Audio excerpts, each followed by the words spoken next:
ತಾಲೂಕಿನ ಸಿದ್ದಯ್ಯನಕೊಪ್ಪಲು ಗ್ರಾಮದ ಬಳಿ ಇರುವ ರಿಪಬ್ಲಿಕ್ ಸೆಂಟ್ರಲ್ ಸ್ಕೂಲ್ ಆವರಣದಲ್ಲಿ ಆಯೋಜನೆಗೊಂಡಿದ್ದ ಜಪಾನ್ ದೇಶದಲ್ಲಿ ನಡೆಯುವ ವಿದ್ಯಾರ್ಥಿ ವಿನಿಮಯ ಕಾರ್ಯಕ್ರಮಕ್ಕೆ ಆಯ್ಕೆಗೊಂಡಿರುವ ವಿದ್ಯಾರ್ಥಿಗಳನ್ನು ಜಿಲ್ಲಾಧಿಕಾರಿ ಡಾಕ್ಟರ್ ಕುಮಾರ ಅಭಿನಂದಿಸಿದರು.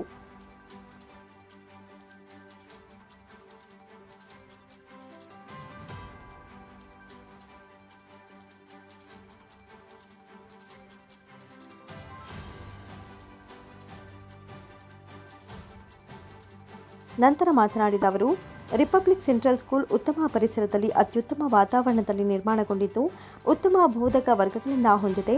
ಶಾಲಾ ಸಮಿತಿ ಅಧ್ಯಕ್ಷ ಮಂಜು ಅವರ ಕಾಳಜಿ ಅನನ್ಯವಾಗಿದ್ದು ಇಂತಹ ಸುಂದರ ಪರಿಸರದಲ್ಲಿ ಶಿಕ್ಷಣ ಪಡೆಯುವ ವಿದ್ಯಾರ್ಥಿಗಳು ಪುಣ್ಯವಂತರು ಎಂದು ಗುಣಗಾನ ಮಾಡಿದರು. ಪ್ರತಿಯೊಬ್ಬ ಪೋಷಕರು ತಮ್ಮ ಮಕ್ಕಳಿಗೆ ಗುಣಮಟ್ಟದ ಶಿಕ್ಷಣ ಕೊಡಿಸಲು ಅವಿರತವಾಗಿ ಶ್ರಮಿಸುತ್ತಾರೆ. ಅವರ ಕನಸಿನ ಮೌಲ್ಯಗಳನ್ನರಿತು ಸತ್ಪ್ರಜೆಗಳಾಗಿ ಹೊರಹೊಮ್ಮುವ ಕನವರಿಕೆಯನ್ನು ಪ್ರತಿಯೊಬ್ಬ ವಿದ್ಯಾರ್ಥಿಯು ರೂಢಿಸಿಕೊಳ್ಳಬೇಕು ಮತ್ತು ಜಪಾನ್ ರಾಷ್ಟ್ರಗಳ ನಡುವಿನ ವಿದ್ಯಾರ್ಥಿಗಳಲ್ಲಿ ಬಾಂಧವ್ಯ ವೃದ್ಧಿಸುವ ವಿದ್ಯಾರ್ಥಿ ವಿನಿಮಯ ಕಾರ್ಯಕ್ರಮಕ್ಕೆ ಸತತ 3ನೇ ಬಾರಿಗೆ 7 ವಿದ್ಯಾರ್ಥಿಗಳು ಆಯ್ಕೆಗೊಂಡಿರುವುದು ಸಂತಸದ ವಿಚಾರವಾಗಿದ್ದು ವಿದ್ಯಾರ್ಥಿಗಳ ಪ್ರಗತಿ ಪೋಷಕರ ಸಂತಸಕ್ಕೆ ನಾಂದಿಯಾಡುತ್ತೆ ಎಂದರು. 7 ಸ್ಟೂಡೆಂಟ್ಸ್ಗಳು ಜಪಾನ್ಗೋಸ್ಕರ ತಾವೆಲ್ಲರೂ ಕೂಡ ಸೆಲೆಕ್ಟ್ ಆಗಿ ಹೇಳ್ತಾ ಇದ್ದಾರೆ. 3 ಹಂತಗಳನ್ನು ದಾಟಿ ಕೆಲವು ಎಂಟ್ರೆನ್ಸ್ ಎಕ್ಸಾಮ್ ಇದೆ, ಪರ್ಸನಾಲಿಟಿ ಟೆಸ್ಟ್ ಇದೆ. ಆ 3 ಹಂತಗಳನ್ನು ದಾಟಿ ನೀವೆಲ್ಲರೂ ಕೂಡ ಎಲಿಜಿಬಲ್ ಆಗಿರೋದ್ರಿಂದ all the 7 students are unique and you are all very different students. That is why you have selected. Wholeheartedly I congratulate you. ನಿಮ್ಮೆಲ್ಲರನ್ನೂ ಕೂಡ ತುಂಬ ಹೃದಯದಿಂದ ನಿಮಗೆ ನಾನು ಅಭಿನಂದನೆಗಳನ್ನು ಸಲ್ಲಿಸ್ತೇನೆ. ಹಾಗಾಗಿ wish you all the best for your travel towards Japan. ನೀವೆಲ್ಲರೂ ಇಂಥ ಒಂದು ಒಳ್ಳೆಯ ಶಿಕ್ಷಣ ಸಂಸ್ಥೆಯಲ್ಲಿ ಒಂದು ಶಿಕ್ಷಣವನ್ನು ಪಡಿತಾ ಇರೋದು ಭಾಳ ಒಂದು ಪುಣ್ಯ ಅಂತ ನಾವು ಭಾವಿಸ್ಕೊಂಡಿದ್ದೇನೆ. ರಿಪಬ್ಲಿಕ್ ಸೆಂಟ್ರಲ್ ಸ್ಕೂಲ್ ಸುಮಾರು 4 ವರ್ಷದ ಶಾಲೆಯಾಗಿ ಶಾಲೆಯ ಆವರಣವನ್ನು ನೋಡಿದಾಗ ಭಾಳ ಖುಷಿ ಅನ್ನಿಸ್ತು. ಭಾಳ ಅದ್ಭುತವಾದಂಥ ಶಾಲೆಯನ್ನು ಮಂಜು ಅವರು ಕಟ್ಟಿದ್ದಾರೆ.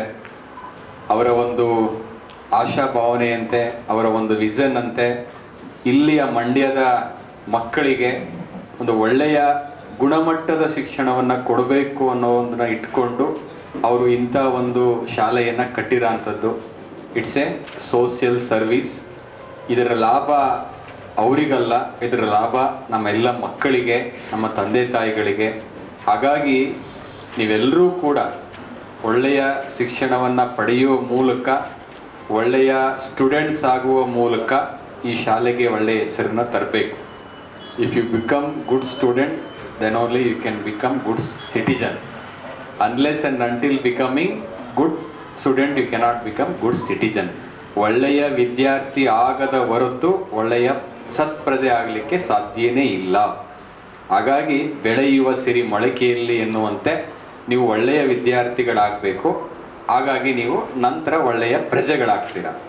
ಹಾಗಾಗಿ ಇಂಥ ಒಂದು ಶಿಕ್ಷಣ ಸಂಸ್ಥೆಗೆ ನೀವೆಲ್ಲ ತಂದೆ ತಾಯಿಗಳು ಕನಸನ್ನು ಕಟ್ಟಿಕೊಂಡು, ನೀವ್ಯಾರೂ ಕೂಡ ನಿಮ್ಮ ಗ್ರಾಮದಲ್ಲಿ ನಿಮ್ಮ ಹಳ್ಳಿಗಳಲ್ಲಿರುವಂಥ ಸರ್ಕಾರಿ ಶಾಲೆಯಲ್ಲಿ ಓದೋದು ಬೇಡ, ಕನ್ನಡ ಮೀಡಿಯಮಲ್ಲಿ ಓದೋದು ಬೇಡ, ನಮ್ಮ ಮಕ್ಕಳು ಇಂಗ್ಲೀಷ್ ಕಲೀಲಿ, ಇಂಗ್ಲೀಷ್ ಮಾಧ್ಯಮದಲ್ಲಿ ಕಲೀಲಿ, ಒಳ್ಳೆಯ ಶಿಕ್ಷಣವನ್ನು ಪಡೀಲಿ ಅಂತೇಳಿ ಕಷ್ಟಪಟ್ಟು ಅವರು ದುಡಿದು ನಿಮಗೆ ಇಂಥ ಒಳ್ಳೆಯ ಶಾಲೆಗೆ ಕಳಿಸಿದ್ದಾರೆ ಅಂದರೆ ನೀವು ಶಾಲೆಗೂ ಒಳ್ಳೆಯ ಹೆಸರು ಕೊಡಬೇಕು, ತಂದೆ ತಾಯಿಗಳಿಗೂ ಕೂಡ ಒಳ್ಳೆಯ ಹೆಸರನ್ನ ಕೊಡಬೇಕು.